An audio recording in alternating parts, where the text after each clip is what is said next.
I'm doing this assignment over ChatGPT is at odds with what education is for by Jane Rosenzweig. She previously published it, but she updated it on May 22nd, 2024. Jane is currently the director of the Harvard College Writing Center. She went to Yale, where she got her bachelor's degree. Basically, this is about how friction is required for learning, but OpenAI / other chatbots are trying to take the friction out of learning.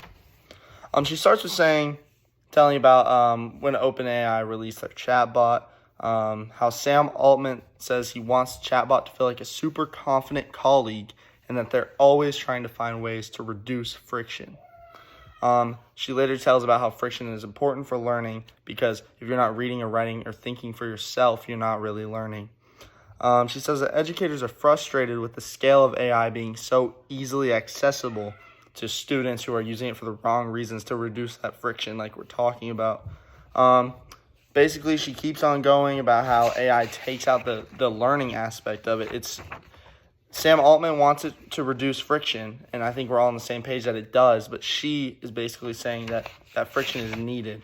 If we don't have that friction going forward, our society will collapse.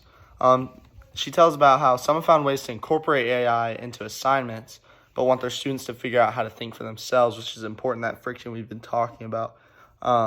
Some tech companies like CanMingo promises they don't give answers, but they guide learners to figure out answers themselves. Their chatbot is basically coded to not give the answers, but help find the answers, which could be useful in the future. That'd definitely be better for learning than the OpenAI one, just because the OpenAI will give you answers. It reduces that learning that we've been talking about. She says 79% of school districts have no clear policies about AI. We need to bridge that gap. That way teachers know what's going on, students know what's going on, the school board. Everyone knows basically where the gray area is, what can be used, what can't be used. She says we need to give teachers the opportunity to become familiar with the chatbots and learn about AI. Same with the students, because the more the students and the teachers know about AI, the more they know the benefits and the downsides. She ends with saying we need to figure out a way to keep learning in the classroom with things like reading, writing, and thinking.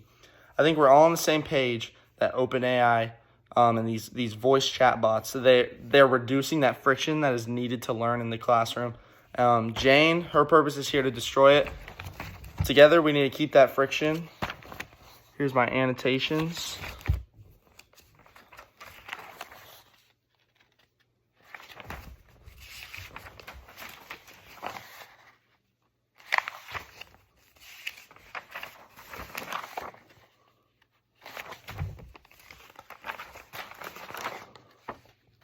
Thank you. Have a good day.